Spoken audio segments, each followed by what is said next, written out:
All right, everybody, welcome again to the Ad-Hoc Rock Block. We're here at the Audio Mover Studio, where we take your audio tapes and videotapes and turn them into digital files, but that is not important right now because we have rock music to talk about. And so I'm Robert John Hatfield. We have with us Krista, Sierra, Lourdes, three amazing people that work here at Audio Mover, and we're gonna get back into some amazing rock trivia and have some more fun discussions. So, anyway, without further ado, let's make this happen. Okay, let's go. Let's do this. Got some. Okay. Let's see. Which band had a hit with Barbie Girl? Aqua. Yeah. I wouldn't have any idea about didn't know that that at all. I mean, I remember the song, In the but I didn't know who it was. I'm way too old for that. Okay. That's Yes. That was awesome. Way to go. Way to I'm go. way too old for that one. Yes, you are. Okay. I have another one. Which post-punk band was Peter Murphy the lead singer of? I don't know this Peter one. Murphy. You know? I don't know Peter Murphy. Does anybody know? He said he does. Robert knows. Yeah. You guys don't know? No. They're called Bauhaus. No. Bauhaus. So, yeah, and they were, anyway, they were pretty cool. They had they did Bela Lugosi's Dead. You ever heard that song?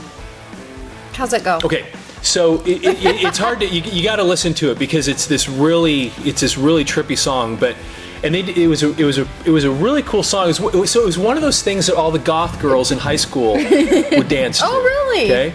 But there's this other group that put out a version of that song a few years ago. I think they're called Churches. Anyway, look it up on YouTube. Bela Lugosi is Dead, and it is so amazingly, incredibly cool. Oh, cool. It's great. But so Peter Murphy, and it was Daniel Ash. I think those were two of the guys in Bauhaus, and I don't remember the other. So then Peter Murphy left and did his own solo stuff. And you'd know one of his songs. You know the way it comes in town, spinning yarns. You know the way, and that's how he sang. He had this super cool voice. But then the other guy, one of the other guys in the band named Daniel Ash, left, and they formed a band called Love and Rockets. You guys remember Love and Rockets? I don't remember. Okay. Anyway, so Bauhaus, yeah, it was kind of this post. It came kind of right around the same time that Robert Smith showed up with Cure and that kind of Awesome. thing. So, and I think Was that in the 80s? Or? Susie Sue showed up around that time. Yeah, from Susie and the Banshees, Yeah. and so they were all part of that same, post-punk. But it was that goth thing that all the teenage girls would, Oh my gosh. Yeah. would dance to back in the 80s. So, and they'd have the crazy hair. Yeah. Yeah. Okay. That's pretty awesome. Peter Murphy. All right. That was a good one. Okay, let's see. In what year did My Chemical Romance release their album, The Black Parade? 2004. 3. Do you know? I know almost nothing 2006. about them. 2006. Yes. Just heard of. It's college time. So, you have Yay. anything to say about that? I don't have all the knowledge, but they're coming back, so we're happy. Yeah? Okay. They stopped for a while. It's really interesting how remembering dates on certain things like this, especially remember music. dates. Well, no, but you got close, and the reason is because what happens I remember where is you I kind of am in my remember where life. you were. Yeah. You heard a song, it hit you for some reason. was You remember either where high you were, school so or it had to have been in this range. Yeah. Because anyway, so Yeah. anyway, I always that's how find that figured kind of it out. interesting. High school or college? I don't know. Very cool. Okay, let's keep going. All right. Who did Elton John originally write Candle in the Wind about? And who inspired the re-release in 1997? Do you know Princess who Diana. But that was- And I don't know I don't know the second. Right. The original, The the original original was was Marilyn Monroe. yes, Marilyn Monroe. And then makes it sense. went to Princess Diana. Yeah. And that's when he did The Goodbye tribute. English Rose. Yeah. Because it was Goodbye Norma Jean. Right. When he I remember first that. Goodbye Norma Jean. That makes sense. Found in the nude. Anyway, that was and then I remember when Princess Di died. Goodbye, English Rose. I thought, I don't know. Which one? It was weird Yeah, though which because one? it was this song that was so iconic guess and it it would've meant been so weird for much. me. And then when he sang it differently, it seemed I knew the weird. different one, the new one. really. So So you didn't know No, Goodbye I was Norma Jean. so young yeah. that I would probably have heard the second version. God, it was first. such a big song though. It was so iconic. Well, My grandma's Anyway. Norma Jean. Oh, is that right? Uh-huh. Yeah, Well, it bothered so me when he changed it because it Yeah. was such a It was very standard. big. It's Yeah. one of those songs you kind of don't mess with. Yeah. And then, but I guess if you wrote it, you're allowed to Whatever you mess want. with Yeah, it. you can do It's kind whatever of you whatever, want. But yeah. Yeah, that's a good one. Okay, let's go on. Okay, I know you're gonna know this already. Uh-oh. So, Pour Some Sugar on Me was a hit from which band? Come on, you Let two. Lourdes do it. Come on, you two. Def Leppard. Yes. So You don't know. I'm singing it. that was awesome sugar. Now that, Yay. I think as I recall, that was kind of a throwaway song for them when they did that Really? album. Because I loved it. It was like one of the last songs they recorded, as I recall, and it ended up being obviously the big hit on that album. That was Hysteria. Now that album I think came out in '87. It doesn't say. It does doesn't say. I think it was '87. That tour they did it in the round. Mm-hmm. So and Tesla opened for them, I think, on that whole tour. I actually went to that, and they would play on a stage in the middle of an arena instead of being on one side or the other.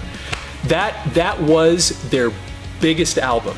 So, and that's actually one of the top-selling albums like of all time. I think they hit almost 30 million sales on that album on Hysteria. It was Oh, wow. crazy how many albums they sold.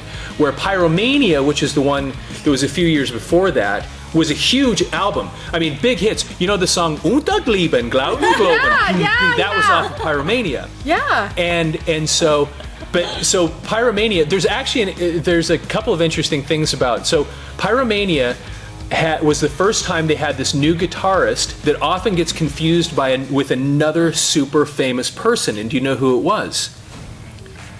This new guitarist that they picked up. So they lost this guy named Pete Willis because he was an alcoholic, and he'd been on the album High and Dry, which to me is still, I think, their best album, High and Dry. Pete Willis was on there. They got rid of Pete Willis because he was kind of a drunk, and they apparently, and then they brought in this new guy who had a very similar name to a super famous, massively famous star, and people kind of confuse the name sometimes.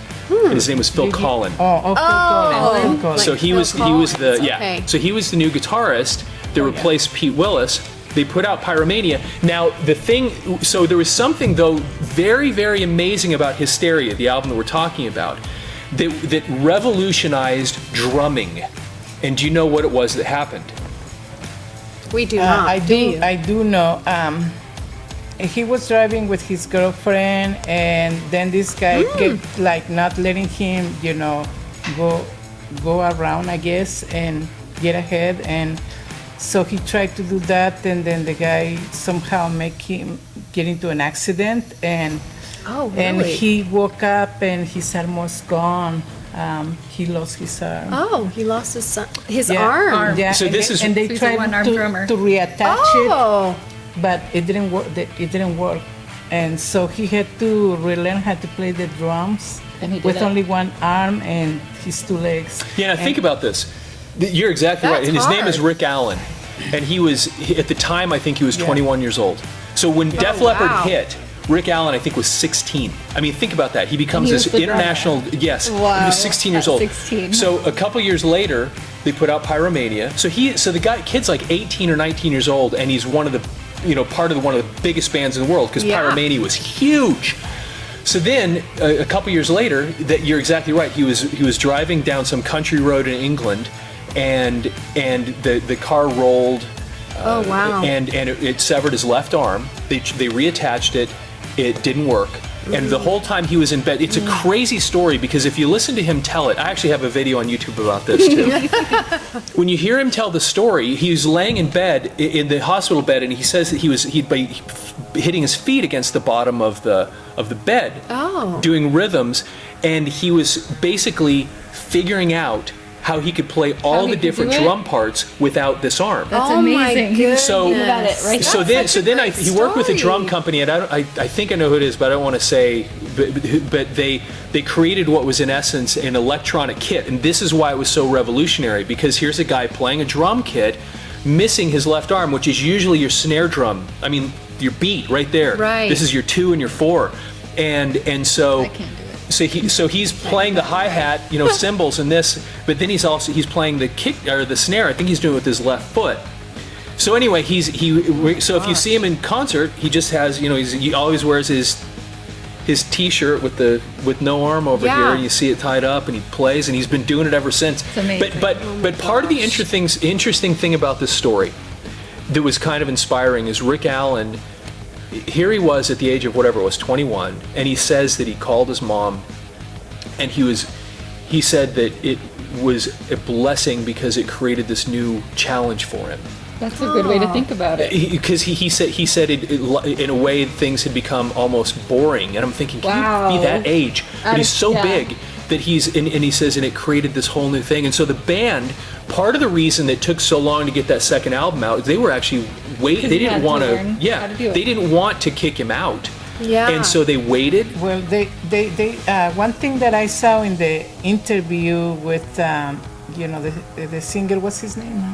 Joe Elliott. There were other Yeah, tragedies that he dealt with too.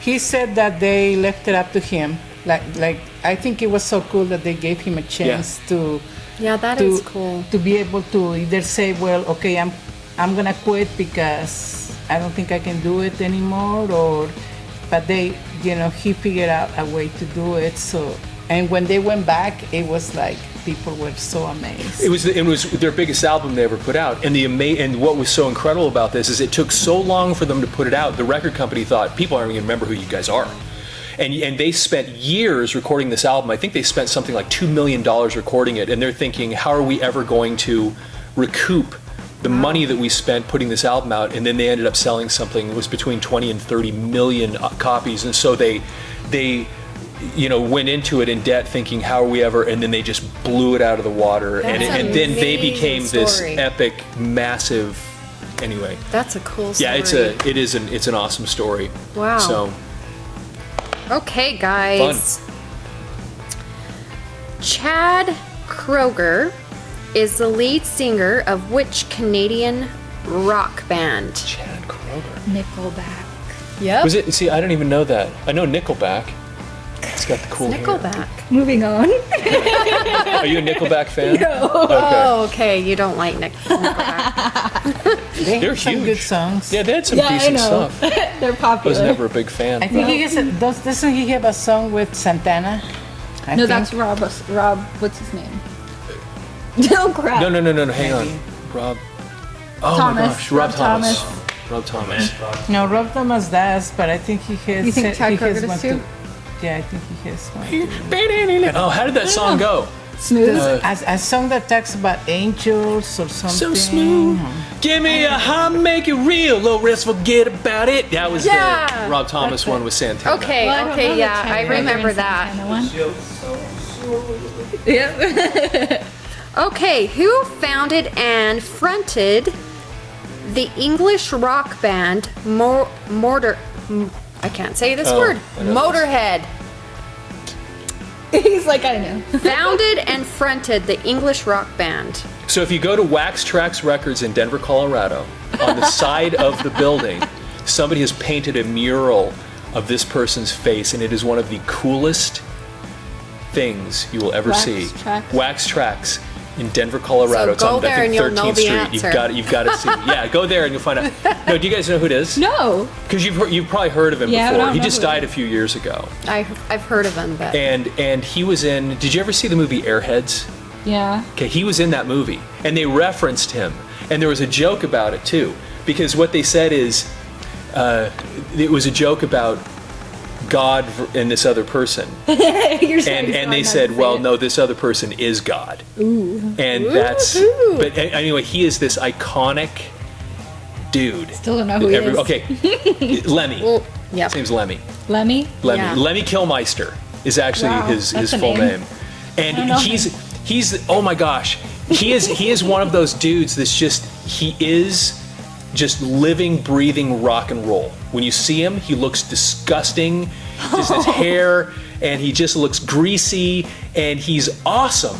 There's just something about him. He plays the bass, and he sings in this microphone, and he you know the song Ace of Spades? The Ace of Spades, the Ace of Spades. Let me tell you, man. Do you know it? It's all the same to me. Oh my gosh. No, Motorhead was great. They had so many great tunes, but that was the one that you would have heard. Lemmy Kilmister. Anyway, yeah. Okay, that's awesome. I mean, now if you see him, it's going to be kind of a haunting experience. Because he's been dead for a couple years. I didn't know that. So Okay, let's go on. In what song does a girl take the midnight train going anywhere? Oh, that's Journey. Yeah! just a small town girl living in a lonely world. Took So the what's the midnight song? train going anywhere. What's that? What's the song by Journey? What is the song called? Don't Stop Believing. Don't Stop. So that's the first song on the album Escape. I actually saw them on that tour, believe it or not, doing that song. Wow. That's how old I am. Now, we're going to make a connection here that's really fun. Okay. So, because you just brought up Santana a minute ago, which actually wasn't part of one of the questions, No. was it? No, it wasn't part Lourdes of it. brought it There's up. an interesting connection between those two bands, which is a great piece Journey of and trivia that you can Santana? impress people with if you tell them that you know this information. Most people don't know about this. So that song, Don't Stop Believin', that was the first album that Jonathan Cain, I think I've talked to you about this before. He played piano for the Babies.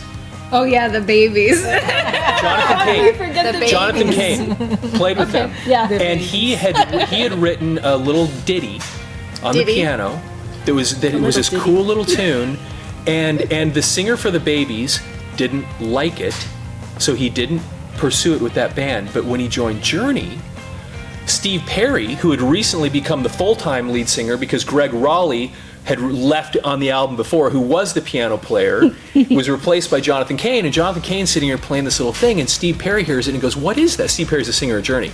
And he goes, "What's that little thing?" And he goes, "Oh, just a little thing I was working on," and he says, "We didn't use it in my last band." And Steve goes, "Well, we're going to use it in this." And you know what that song was? What? Lying beside you, here in the dark. I like that. Feeling your heartbeat with mine. Anyway, it great how that they was pass on things that along like album. that? What's that? How they pass things along like that. Yeah. And it becomes Yeah. something that And then it became That's so great. so it's this monster hit, right? And that was on the same album as Don't Stop Believin'. Now I'm going to tell you the trivia Okay, between now we're getting to the point. the whole point of this of tying to Santana. Okay. So this is the thing, and you can impress people if you use this at parties. People are like, "Wow, you're amazing." So the question is, This is and you'll know this just by virtue of the connection that I just made, is the Journey started by members of what band? They came from another band I to know start you've Journey. told me this before. Well, I just told you. Not, That's the connection. Santana? oh, Yeah. okay. So Journey started with Santana. Journey was Journey was two people That's from Santana. right. That's right. Neil That's Sean and Greg Raleigh. Yeah. If you ever hear the song Black Magic, got a black magic woman, got a black magic woman. When Santana's version, yeah, I remember that now. that is sung by Greg Raleigh, who then, with Neil Sean, left Santana, started another band called Journey, and they put out 1, 2, 3 albums that went nowhere. And then their Really? manager came into them one day and said, "I want to introduce you to your new lead singer." And he played him a And then they tape, went- and it was Steve Perry.